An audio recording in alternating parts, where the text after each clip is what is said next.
इसकी धड़कन, जिले इसकी धड़कन, जाने इसकी धड़कन, जिले इसकी धड़कन, खुलते हैं इसके नए द्वार, नए द्वार, हो नए द्वार, हो नए द्वार। हो यादें बुनता राहें चुनता, यादें बुनता राहें चुनता, ऐसा एक संसार, ऐसा एक संसार, खुलते हैं इसके नए द्वार, नए द्वार, नए द्वार, हो नए द्वार।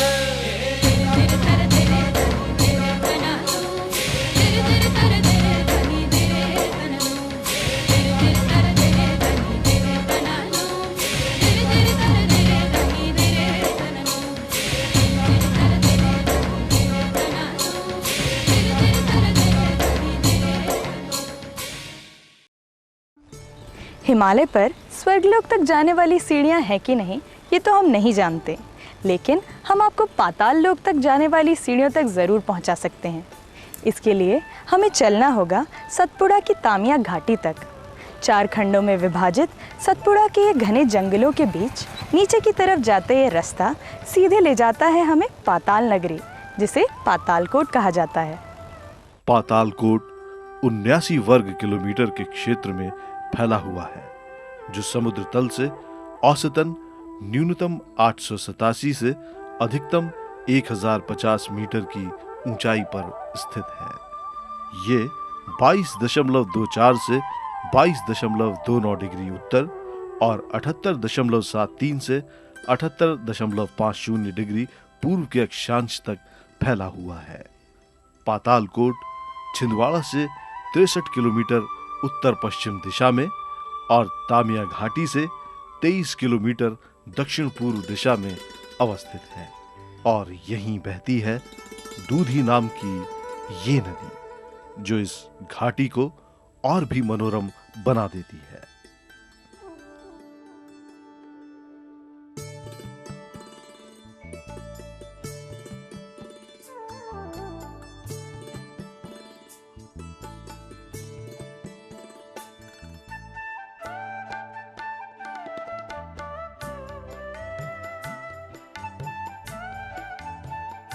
पातालकोट के अंदर जाने के लिए इन दिनों सीढ़ियां बना दी गई हैं। अंदर उतरने के बाद नजर के सामने आती है सृष्टि की अद्भुत चित्रकारी। पता नहीं वो कौन सा उद्गम स्रोत है जहां से पानी की ये पतली सी धार गिर रही है। इसके बारे में यहाँ के लोग भी कुछ नहीं जानते। परतदार किलेनुमा पहाड़ों से नीचे की तरफ रिसती हुई ये पतली सी जलधारा एक रोमांच का अनुभव कराती है।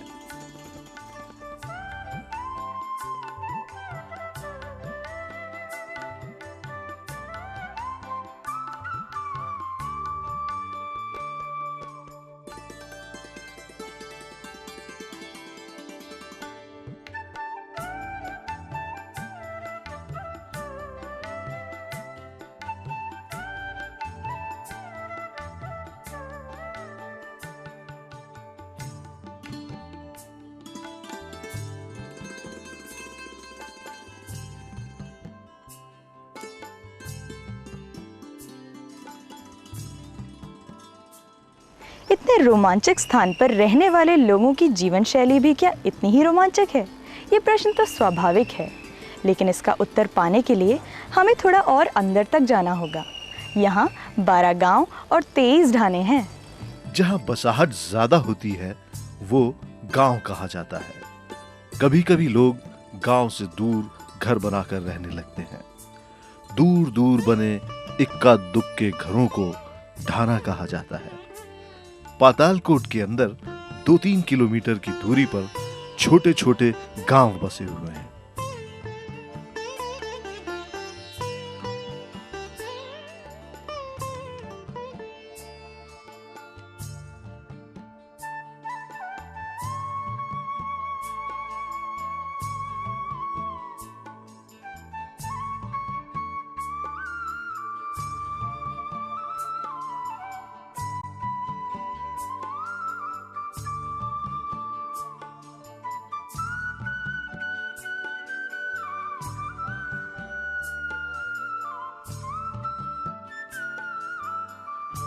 हर गांव का नाम याद रखना तो थोड़ा मुश्किल है, लेकिन ये सुनने में बड़े दिलचस्प हैं। जैसे गुड़ी छतरी, घटलिंगा, पलानी, गैल डुब्बा, घाना सल्ढाना, कोड़िया, धुरनी मालनी, डोलनी, खम्हारपुर, झिरन, चिमरीपुर, कारे आम, रातेड़ वगैरह वगैरह। अगर इन सब गांवों की जनसंख्या मिला दी जाए तो इनकी कुल जनसंख्या करीब 2500 तक पहुंचती है। भौगोलिक क्षेत्रों की जटिलता, उनकी जीवन शैली और यहाँ का नैसर्गिक सौंदर्य कुछ जिज्ञासु सैलानियों को अपनी ओर खींचता जरूर है, लेकिन यहाँ के निवासी उनमें अपनी दिलचस्पी कम ही दिखाते हैं। नहीं, पहले तो पातालकोट में ऐसा था कि जैसे ऊपर से कोई आदमी आ गया, या जैसे आप जैसे लोग मान लो पैंट पहन के चले गए या शर्ट पहन के चले गए तो वो लोग गांव छोड़ के भाग जाते थे। इस तरह का मतलब वहाँ पे चलता था। और खेती किसानी वगैरह जो है ना, पहले वो सियाने लोग बताते हैं हमारे कि पहले वहाँ खेती किसानी वगैरह कुछ नहीं करते थे। और मात्र जो है ये मान के चलो कि कंदमूल फल है, वहाँ पे कंद निकलता है, कंद कुछ फल वगैरह निकलते हैं जैसे आम जामुन वगैरह। और जैसे आम की गुठली वगैरह जो है ना, पहले लोग वहाँ खाते थे। नहीं, गोंड जाति के इतिहास में तो क्या है कि अब हम लोगों को जो है ना अपने सियानों के मुख से सुना है कि पहले यहाँ पे जो है ना एक गोंडों का राज था। हम गोंड वंश से हैं, लेकिन गोंडों का जो राज्य था समझ जाओ उस समय जो है ना गोंड राजाओं ने भी समझ जाओ गोंडों के ऊपर अत्याचार किया। जिस तरह जो है ना पानी नहीं, बिजली नहीं, मकान नहीं, तन में कपड़े नहीं। पहले हम स्वतंत्र नहीं थे, आज़ाद नहीं थे हम लोग, लेकिन आज हम लोग ये मान के चलो कि अपने आप में जो है एक आज़ाद हैं, स्वतंत्र हैं, अपने मन से हम कुछ भी कर सकते हैं। कहा जाता है मेघनाद ने शिव जी की घोर तपस्या की और उन्हीं के आशीर्वाद से वो पाताल लोक का राजा बना। पाताल लोक तक पहुंचने का एकमात्र द्वार था ये पातालकोट, जहां पिछले 500 वर्षों से भरिया तथा गोंडों का निवास है। लेकिन पातालकोट के ये निवासी आज तक मेघनाद को नहीं भूले। उनका प्रतीक अभी भी गांव में देखा जा सकता है, जहां हर वर्ष मेला लगता है। इन दोनों ही जनजातियों में 77% भारिया जनजाति के सदस्य हैं। सदियों से साथ साथ जीवन व्यतीत करने के कारण इन दोनों जनजातियों की सामाजिक संरचना और आचार विचार में भिन्नता नहीं पाई जाती, लेकिन इन दोनों जनजातियों के मध्य में एक सूक्ष्म सी विभाजन रेखा जरूर है। क्या है, भरिया जाति और गोंड जाति की संस्कृति में ये अंतर है कि रोटी चल जाती है लेकिन बेटी नहीं चलती। और भरिया जनजाति में जो है ना हम लोग शादी ब्याह का काम नहीं कर पाते। हम लोग उनके शादी ब्याह में जा सकते हैं, उनके शादी ब्याह में बैठ उठ सकते हैं, वो लोग हमारी शादी ब्याह में आ सकते हैं, लेकिन हम बेटी उनको नहीं दे सकते और उनकी बेटी से हम लोग जो है ना शादी नहीं कर सकते। इसके अलावा एक ठोस धार्मिक आधार भी है।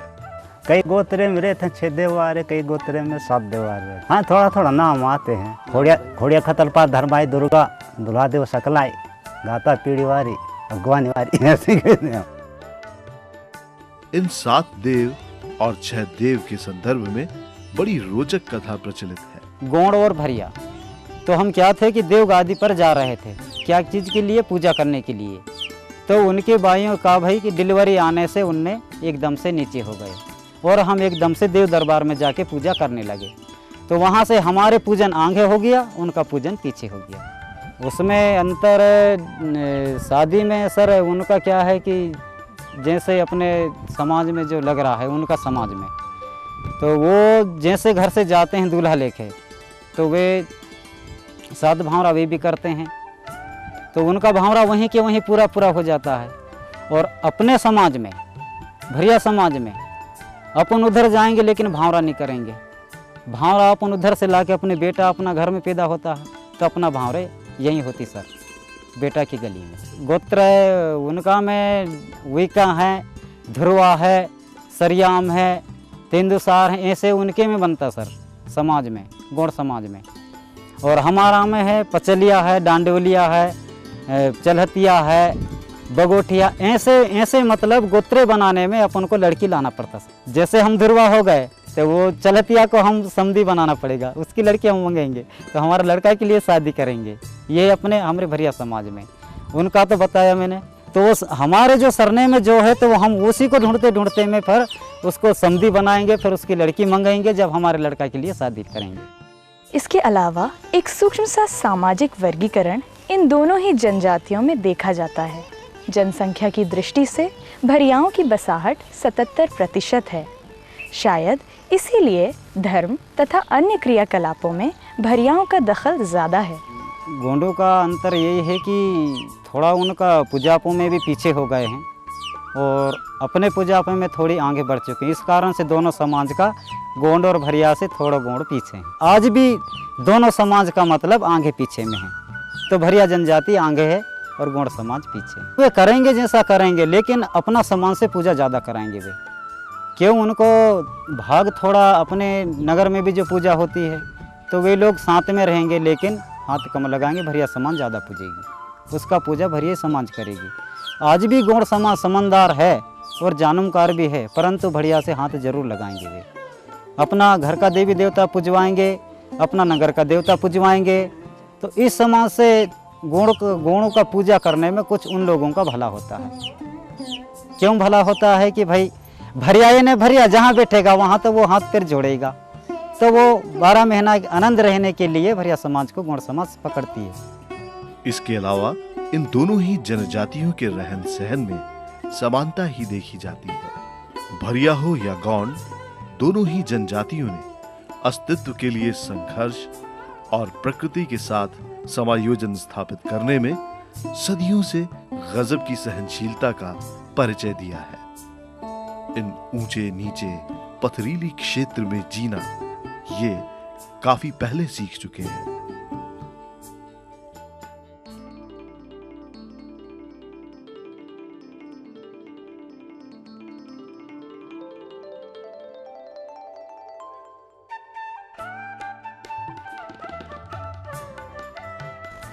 यहाँ का वन क्षेत्र लगभग 4000 हेक्टेयर तक फैला हुआ है। 2 दशक पहले तक पातालकोट के निवासी का जीवन इसी वनोपज पर निर्भर था। जंगल ही इनकी रोजमर्रा की ज़रूरतों को पूरा करता था। आखिर जीविका का आधार था, लेकिन अब इन्होंने खेती करना सीख लिया है। बीज बोने से लेकर हल चलाने तक सभी उन्नत औजार इन दिनों यहाँ मौजूद हैं। फिर भी खेती यहाँ सहज नहीं है। कृषि योग्य भूमि यहाँ मात्र 525 हेक्टेयर में है, जिससे पूरे साल गांव भर की भोजन की समस्या का समाधान संभव नहीं है। ऐसी स्थिति में सदियों पुरानी खान पान व्यवस्था ही यहाँ काम आती है।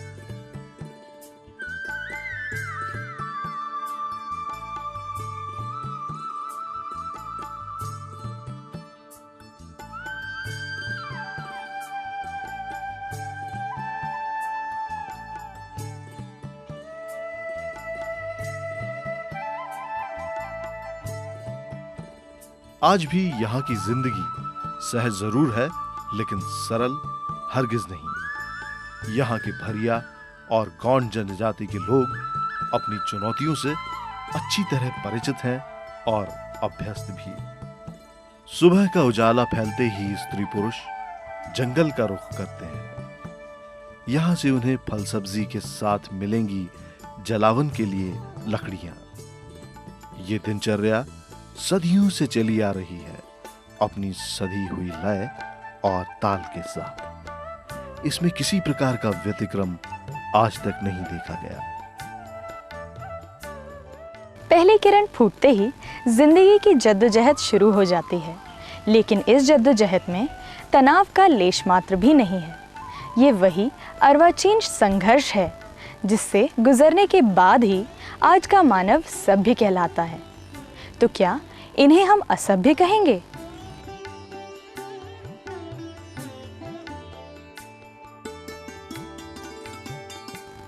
लेकिन ये असभ्यता की पराकाष्ठा होगी। संभवतः सभ्यता की सबसे शालीन परिभाषा यहीं से आरंभ होती है।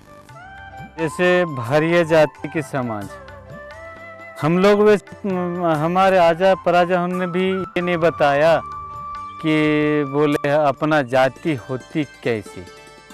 उन लोगों ने पहले राजा महाराजा, राजधानी इनके क्या बोले, क्या पगारा बोलते थे, पगारा जागीर, तो वहाँ राजा महाराजा ने के रह जाना था, उनका राजधानी था। अब वो रहते रहते में पता नहीं वो राजा महाराजा उनको हटा दिया। गोंड और भारिया ये छोटे बड़े हैं, तो इनमें से पता नहीं कि भारिया कैसे में भारिया का है, आनंदवासी भारिया। तो हम लोग उतना ही काम के लिए ज़्यादा दंदाना नहीं पड़ता, घबराते नहीं। हम थोड़ा बहुत खेती किसानी करते और आनंद रहते। मेरा सोच यही बोलता है कि हम आनंदवासी भारिया हैं। ये नहीं सोचते कि अपन थोड़ा सा अच्छे से मकान बना लें या अच्छे से कोई खेती कर लें, वो कोई चिंता नहीं। इसीलिए मैं आपको बता रहा हूँ कि आनंदवासी भारिया है, और इसीलिए हमें आदिवासी भारिया भी बोलते हैं। वनोपज में आज भी महुआ यहाँ के जीवन का अपरिहार्य अंग है। उसके बीज को गुल्ली कहा जाता है। महिलाएं काफी सारा वक्त महुआ के फलों से बीज निकालने में ही व्यतीत करती हैं। इन बीजों को उबालकर भोजन के काम में लाया जाता है। फिर भी काफी सारा बीज बच जाता है जिसे वे तामिया के बाजार में बेच आते हैं। मिले हुए पैसों से घर की अन्य जरूरतों का सामान आ जाता है। इसके अलावा महुआ के फलों से बनी हुई शराब दिन भर की थकान मिटा देती है। हमारे आजा दादा कहते थे कि बेटा की गेहूं की रोटी ठंडी होवे के, तुम गेहूं की रोटी ज्यादा खाने नहीं के। अब पके नहीं तो कहाँ की रोटी खाते। अब वो महुआ बिन ले में, अब डुबला में डार ले में, वो दारू बना जा रहे बेटा, दारू बना के ले रही के। अब हमारा आ जाए दादा के लात बना के लाने पर ला के कितनी आ रही बताइए के 2 बोतल आए दादा के, बाहर के दे दिए। नारे दे एक पत्ता पी के दे, माहौल की पत्ता तोड़े पिए, ले रही पी ले तू भी, दवार दारू बेटा बीमार नहीं हो मैं खेत। कहीं सूख से आ गई तो हम पी लिए ना, हमें नहीं दादा हम तो नहीं पीने। आज भी हमारे दादा हम पी रहे, बना रहे महुआ के दारू, मस्त पी रहे घर में काम करके शाम को। कई लोग तो दिन भर भी चिल्ला दे रहे हैं दारू पी के, और क्या।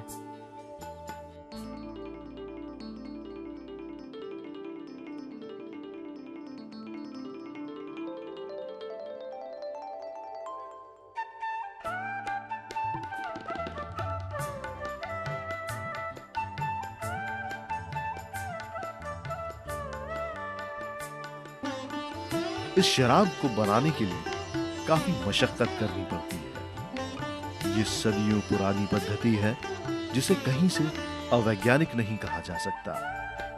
ये परिवार महुआ के फलों से दारू बना रहा है। इसके लिए सबसे पहले बड़े से पतीले में महुआ के फलों को उबाला जाता है। बर्तन के ही साथ लगी लकड़ी दरअसल अंदर से पोली है, जहां से होकर भाप दूसरे बर्तन तक ठंडी होकर पहुंचती है। ये प्रक्रिया काफी लंबी है। इसके लिए धैर्य का होना काफी जरूरी है। इसके अलावा सुस्वादु भोजन के लिए ये खेतों में जाकर मेहनत करते हैं, जहां आजकल ये सब कुछ उगाते हैं। अब शिकार बीते हुए कल की बात हो गई है।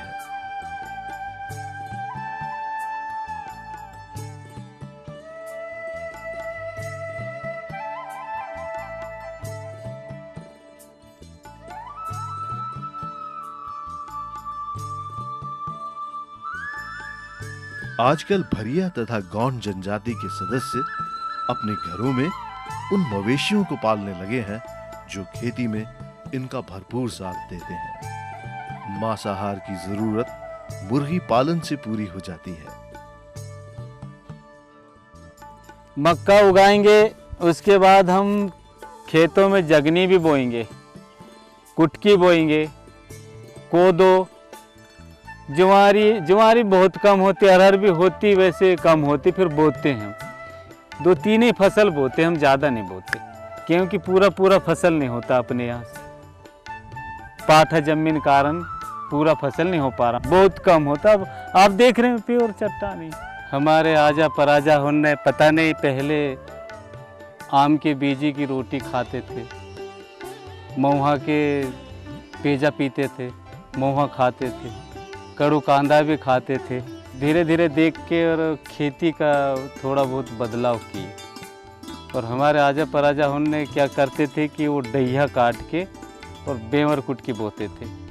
बेवर कुटकी बोली और डंगरा और ककड़ी खा के मस्त रहते थे। कड़ू कंद को भी खाते थे। क्या है, कड़ू कंद खाने से, करील खाने से बीमार बहुत कम होते थे।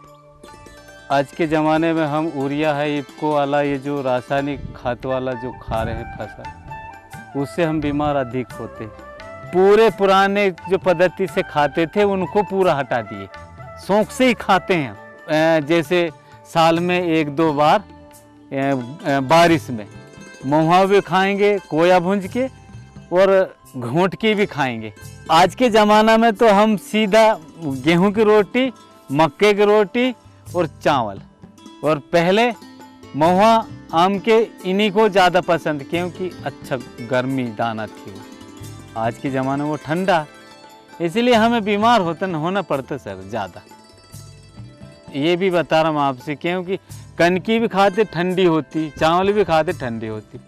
आमों के मौसम में यहाँ का नज़ारा देखते ही बनता है। पातालकोट की धरती पीले पीले खुशबूदार आमों से पट जाती है। यहाँ के निवासी आम तोड़कर या पत्थर मारकर नहीं खाते, ये वही आम खाते हैं जो अपने आप पककर धरती पर गिर जाते हैं। अत्यधिक आम के सेवन से चेहरे पर फोड़े फुंसी का निकलना भी आम बात है। फिर भी इस मीठे फल की चाहत कम कहाँ होती है।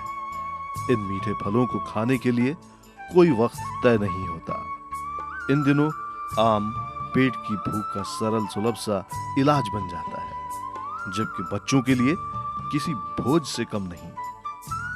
बावजूद इसके यहाँ बसने वाली गौंड और भरिया जनजाति आधुनिकता का नया और चटकारेदार स्वाद भी चख रही है।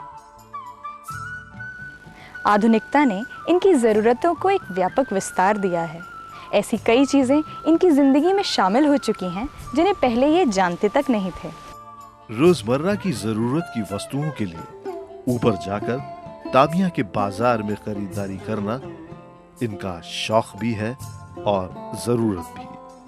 खरीदारी करना इनके लिए एक रोचक और मनोरंजक अनुभव है। स्त्रियां जहां बड़े ही चाव से श्रृंगार की वस्तुओं की खरीद फरोख्त करती नजर आती हैं, वहीं पुरुषों के लिए ये तफरीह का बढ़िया जरिया है। पातालकोट में बहुतायत से उपजने वाली जड़ी बूटियों तथा महुए को यहाँ बेचकर अपनी अन्य जरूरत का सामान वे यहीं से ले जाते हैं। ये निश्चय ही सुखद अनुभव है।